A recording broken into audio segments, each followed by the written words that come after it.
నాయుడు. ఇక ఏలూరు జిల్లాలో భారీ వర్షాలు కురుస్తున్నాయి. ఉదయం నుంచి ఉరుములు మెరుపులతో వర్షం కురవడంతో స్కూల్స్ కాలేజీలకు వెళ్లే విద్యార్థులు తీవ్ర ఇబ్బందులు పడ్డారు.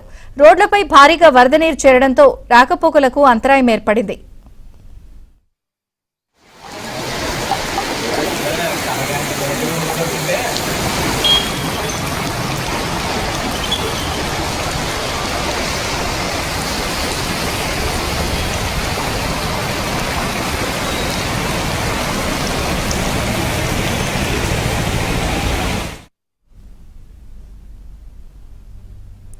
తూర్పుగోదావరి జిల్లా నల్లజర్లలో భారీ వర్షానికి రోడ్లు రహదారులు నీట మునిగాయి.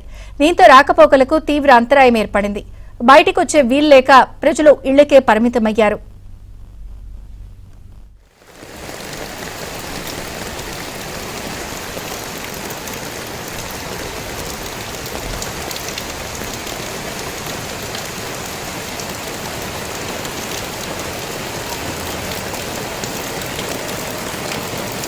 Full rain.